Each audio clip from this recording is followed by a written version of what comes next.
So, how does a brand new nation, one that's just emerged from centuries of colonial rule and been literally torn apart by partition, how does it not only survive, but go on to become the world's biggest democracy? It's an incredible story. Today, we're digging into India's first 30 years. It's a time of huge ideals, really harsh realities, and this constant struggle to balance freedom with unity. Let's dive in. And there's really no better place to start than with this powerful warning from Dr. B.R. Ambedkar, who was one of the main architects of India's constitution. He just nails the fundamental problem, the core contradiction of the new republic. Think about it. You've got political equality on paper, one person, one vote, but at the same time, you have this brutal reality of deep social and economic inequality. This single quote, it basically lays out the biggest challenge India was up against right from the get-go. So, here's the thing you've got to understand. India's founders, they weren't just, building a new state. They were trying something absolutely revolutionary. Their goal was to create a democracy and keep the country united, all while trying to tear down centuries of social hierarchy and poverty. I mean, it was a totally unprecedented experiment. Nobody had ever tried to do this on this scale before. Okay, so the first big test? It was a massive leap of faith. The question was, could a country this huge, this diverse, with so many people who couldn't read or write, could it actually pull off a real, free, and fair election? I mean, the whole world was watching, and let's be honest, a lot of people were thinking, no way. But India went for it, defying all the odds and kicking off the biggest democratic exercise in the history of the world. And the way people responded was just incredible. Millions and millions of people showed up. It wasn't just an election, it was like a festival of democracy. You had tribal villagers literally dancing their way to the polling booths. And this story here on the slide is just perfect. Even women in strict purdah, like this Rajput woman who came in a veiled chariot, found a way to cast their vote. It was just this powerful, undeniable proof that the democratic spirit was alive and well. So what happened? Well, the results of these first elections were crystal clear. One party, the Indian National Congress, the same party that led the freedom struggle, just completely dominated the political scene. I mean, look at these charts for 52 and 62. They're consistently winning over 70% of the seats with only about 45% of the total votes. That kind of dominance created this really unique political system that would basically define India for the next 20 years. But hold on, this wasn't a one-party state like you'd see in an authoritarian country. Not at all. Political scientists actually have a name for it, the Congress system. Think of the Congress Party as this giant umbrella. Under it, you had everyone, from big industrialists to poor farmers, people from all kinds of different ideologies. This meant that the real political fights, the real debates, often happened inside the party itself. It was kind of like an internal shock absorber, which was crucial for managing all that diversity and keeping the democracy stable. All right, so democracy is up and running, but now India runs smack into another huge challenge, its own incredible diversity. I mean, how do you hold a country with hundreds of languages and so many different cultures together? The old maps drawn by the British just weren't going to cut it anymore.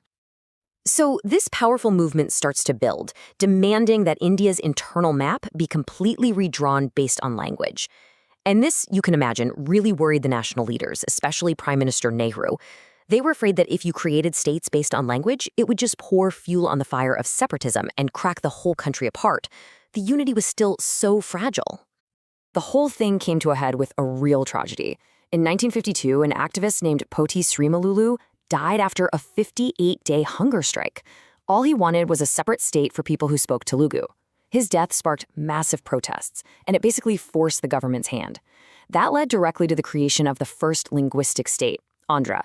And then, a few years later, a commission that redrew the entire map of India based mostly on language. So for about 20 years, this Congress system really did provide a lot of stability. It navigated these huge challenges from the first elections to redrawing the whole map. But by the late 1960s, you could feel the ground starting to shift under everyone's feet. The era of one-party dominance, well, it was coming to an end. And then came 1967. This election wasn't just a shift, it was a political earthquake. It shook the entire Indian political system to its core and really marked the beginning of the end for that long era of Congress dominance. And this table here really shows you the scale of that shock. Congress lost almost 80 seats in the lower house of parliament. That was their worst performance ever since independence. But it wasn't just about the numbers. This was a fundamental change. For the first time, powerful regional parties were stepping onto the national stage as major players. Now, right in the middle of all this chaos and political change, a new and very formidable leader starts to rise. Indira Gandhi, who is Jawaharlal Nehru's daughter. She takes over a Congress party that's weak and broken, and she's facing enemies everywhere, from other parties and even from powerful old guard leaders inside her own. So what does she do to get a grip on power? She yanks the party in a totally new, radical direction. She goes all in on a populist left-wing agenda. She nationalizes the banks and comes up with this incredibly popular slogan, Garibi Hatao, which means remove poverty. In the process, she completely outsmarts her rivals, literally splits the original Congress party and builds a new one in her own image. And it works. She leads that new party to a landslide victory in 1971. But all of this power being concentrated in one person's hands, it was setting the stage for what would become India's biggest democratic crisis ever. The next few years would test the very foundations of the nation like nothing before it, putting the future of democracy itself on the line. So by 1975, things were getting really tense. Indira Gandhi's government was facing massive student protests, huge labor strikes, and an opposition that was finally getting its act together. Then came the final straw. A high court actually found her guilty of cheating in an election. Her response was fast and it was extreme. On June 25, 1975, she declared a national emergency. And just like that, democracy was suspended. And for the next 21 months, India basically lived under authoritarian rule. Fundamental rights? Gone. The press was completely censored. Thousands of political opponents were thrown in jail. The government used these new emergency powers to push through all sorts of controversial programs and even change the constitution itself, all to grab more power for the executive and weaken the courts. But then comes this moment that shows you how incredibly resilient India's democracy really is. In a move that surprised everyone, Indira Gandhi actually called for elections in 1977. And after almost 2 years of having their voices silenced, the people spoke. And they spoke loud and clear. They voted the Congress party out of power for the very first time. Democracy had been pushed right to the edge, but it made it through. It survived. So when you look back at these first 30 years, what's the final score? It's complicated. It's like a balance sheet. In the achievements column, you have these massive wins. The country stayed united, a stable democracy was actually built, and India even became self-sufficient in food. But then you look at the problems column, and those were just as big. The deep, deep inequality, the discrimination, the fact that basic things like education and public health were still so neglected. All of that was still there. And that brings us right back to where we started, to Dr. Ambedkar's prophetic words. What these first 3 decades proved, beyond a doubt, was that India could be a democracy. Against all odds, it could function and survive.